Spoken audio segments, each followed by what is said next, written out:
I'm going to show you how to use Bard AI, which is essentially Google's answer to ChatGPT. A couple things that are interesting about Bard is that it's hooked up to the internet and you have this handy dandy microphone, so you can just speak the prompt without having to type it necessarily, which does save your hands and definitely jamming all that stuff out at speed. So one of the things that I want to do here is I want to test its ability to reach into the internet and see what it can grab and do for us, and kind of how it can work as sort of a Google. So I'm just going to start out here, and I'm just going to ask it if it is connected to the internet. Are you connected to the internet? And if so, what sort of things can you provide in this chat from the internet? And it just sort of spins until it has the full message. So this is, yes, I am connected to the internet. I can provide you with a variety of pieces of information. And so we got some stuff there. So what I wanted to do is I'm going to say,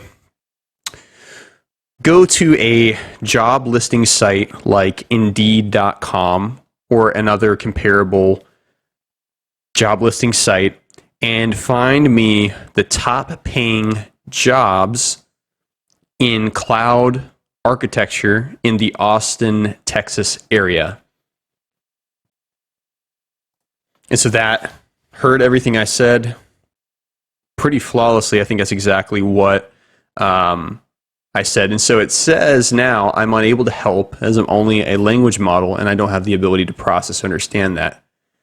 And so what I'm going to do is I'm going to give that a bad response, say irrelevant. And what I'm going to do here is I'm going to say, that's okay, comma, if you could, and I wanted it to give me a comma there, but it didn't actually, when I said comma, it didn't line that out, but that's all right. What I'm going to do here is I'm just going to say, that's okay. Please just give me some of the top job listings that you can find on the internet. I just want to see the text so I can understand what the job listings require and what the pay range is. So I want to see if it'll respond to that. Because a lot of times with like ChatGPT and these other large language models will be like, oh, I can't do that. And then you're like, that's cool, but just if you could, can you give me that? So it says, okay, here are some of the top listings I can find on the internet. Great. What I'm going to say though is, awesome, can you specifically find me job listings for cloud technology type jobs in the Austin, Texas area? So I'm going to see what it gives me back on that. And okay, cool. So it says, here's some of the listings. It doesn't really cite where these things are from. But I'm going to say, can you tell me how recently some of these listings were posted and what types of companies or what names of companies provided these job listings? So I'm kind of interested to see if it will give up some of this information. Now, okay, cool. So it's saying, hey, AWS, Azure, Google Cloud Platform, IBM, Oracle, SAP, McAfee, Palo Alto Networks, like all these different companies posted these job listings. And so then what I'm going to ask is I'm going to say, I'm going to ask it specifically to go and can you identify what the easiest and highest paying roles could potentially be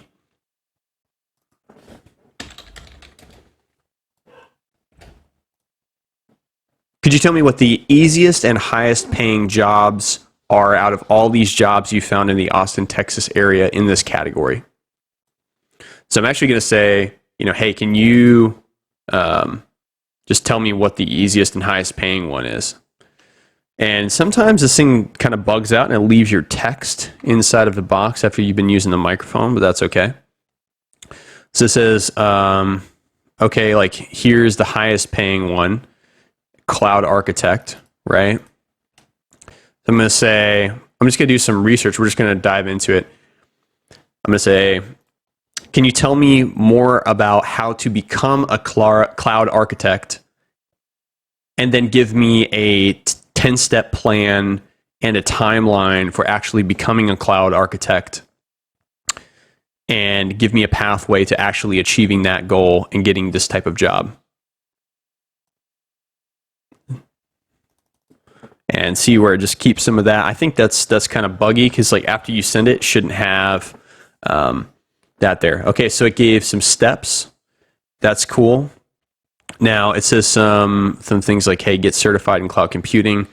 And it says there's a lot of different cloud computing like certs available. That's cool. That's probably one of the few tangible things. It has a 7-year plan, and so that's like a really long time to kind of work into this. So I'm going to say specifically, can you give me a timeline that only takes like 1 or 2 years to achieve this goal? And we'll submit. And I think if you're a little bit slower with clicking send on your prompt, then maybe it doesn't keep that in there. Okay, so it says, hey, year 1, year 2, and then one of the questions I have is like, what does a portfolio even look like for a cloud architect? So I'd like to see, what that would even entail. So I'm going to say, what would a portfolio even look like for a cloud architect? Can you give me some examples of what type of work you would even put in a portfolio for this type of profession? I'm going to send that. Interested to see. Okay, so it says, designs, plans, security plans, optimization plans, just a bunch of stuff. I don't know much about this job, but I'm just trying to see how much I can learn. Okay, great. Can you give me some links to some resources for courses or certifications or YouTube videos that provide insight into what this job actually does, or any training that is freely available for becoming a cloud architect? So I'm going to send that. I'm going to see what it gives me. I'm actually looking for it to provide some resources, because this is one weak point of ChatGPT, is that it can't actually link to these courses. This is really cool. So it has some Udemy, Coursera, edX, certifications list, YouTube videos, and then the free training.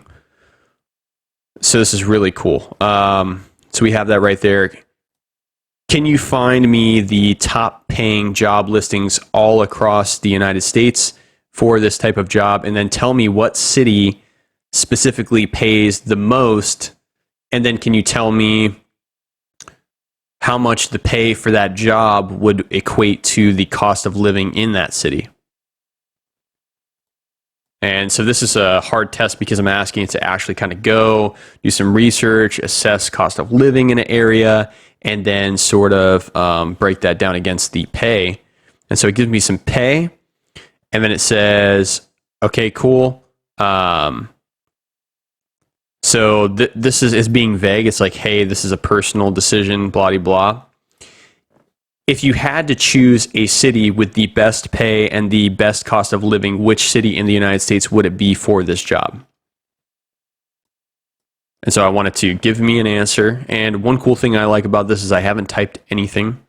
So this is really valuable. So cool. It says it would choose Austin, Texas. It says it has a cost of living that's about 20% lower. I don't know if this is true.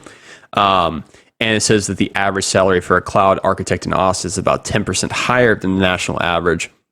So that's cool. And I'm going to ask it, can you give me your top 5 choices and then give me a quick justification as to why those cities have better pay and lower cost of living? Okay, let's see what that does.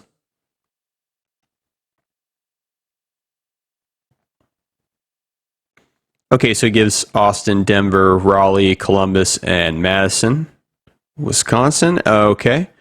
And so as a breakdown, of why it thinks the cost of living is lower in these areas. And so I'm going to grill it about that. I'm going to say, can you tell me why the cost of lower is, oh, I said lower. I need to restate that. Can you tell me why you think the cost of living is what you're saying it is in these cities? For instance, can you provide some facts or some data that provide insight to why you think the cost of living is lower currently in those cities? So I'm really interested to see what it says about this, and what it actually said. So it said, okay, so housing is a major factor, transportation, food. It has milk prices, which is only a 50-cent difference. I would also be surprised if San Francisco milk prices are $3. That sounds like not accurate. I know that in Virginia, where I live, that I'm pretty sure a gallon of milk is definitely not $2.50. But so if it is cheaper in Austin, that's cool. I would doubt that it's cheaper in San Francisco just because things, right?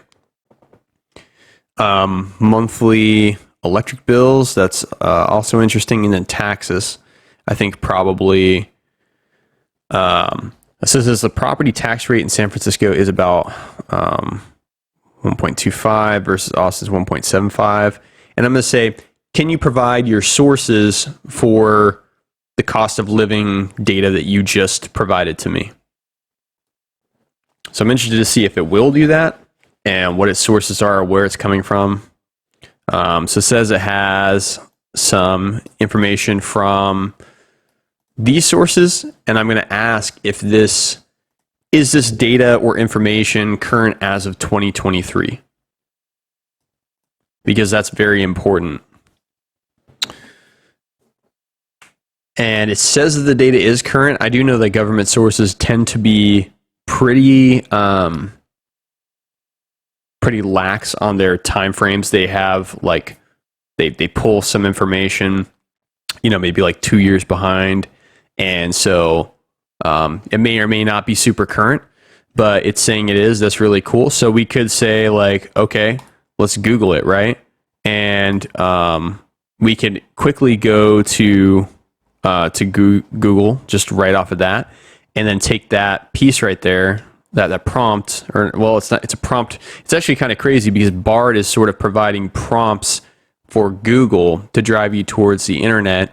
Where it will then say, okay, let me go look at this website, which has all of the, cost of living indexes and all this different stuff. So, pretty interesting overall. I think this is a kind of a unique interaction with Bard.